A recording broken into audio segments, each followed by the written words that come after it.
Saya akan membahas mengenai makna dari Pancasila. Sila pertama, yakni ketuhanan Yang Maha Esa. Kenapa sila ini diletakkan di urutan paling awal? Karena ketuhanan itu adalah sumber dari segala kehidupan di muka bumi, moralitas, dan tujuan hidup. Apalah artinya kehidupan jika manusianya tidak mempercayai adanya Tuhan? Pemilihan kata Esa bisa diartikan oleh masing-masing kepercayaan sesuai dengan mereka sendiri. Kalau dalam Islam, Esa itu berarti satu Tuhan. Kalau dalam agama Hindu dan Buddha, Esa itu menyatu. Kalau dalam Kristen, Esa diartikan kesatuan.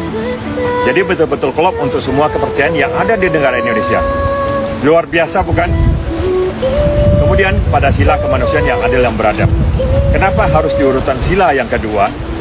Jadi begini ya, dari Tuhan langsung kita berbicara tentang manusianya. Manusianya kalau mau adil dan beradab, ya harus dekat sama Tuhannya dong.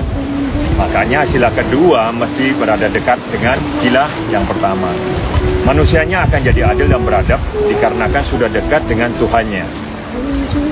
Kalau merasa dekat dengan Tuhan tapi tidak punya rasa adil dan beradab, maka berarti ada yang salah pada hal ini.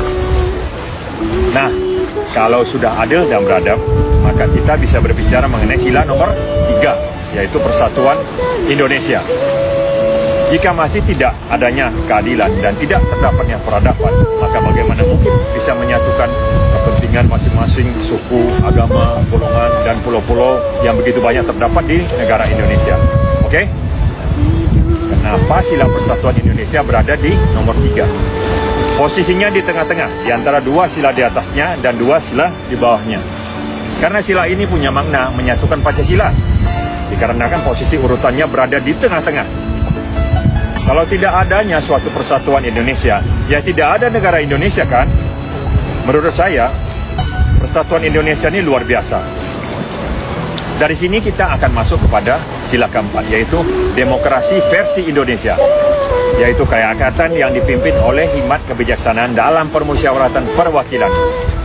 Jadi dengan kata lain, demokrasi tidak mengenyampingkan nilai-nilai luhur kita. Karena jika kita melihat leluhur bangsa kita terdahulu, mereka itu welcome dan terbuka bagi semua bangsa lain, asal jangan sampai mengganggu kedaulatan. Benar ya?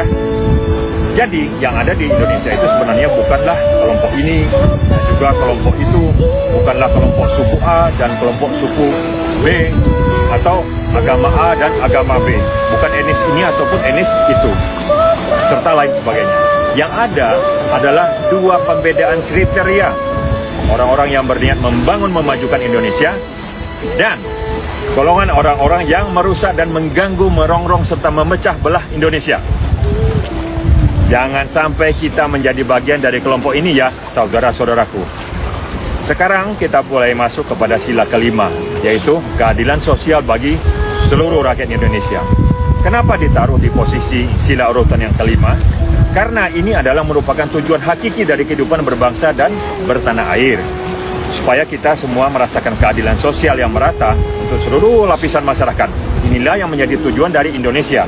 Kita harus betul-betul menjaga keutuhan Pancasila antara sila ke-1 dengan sila yang kelima.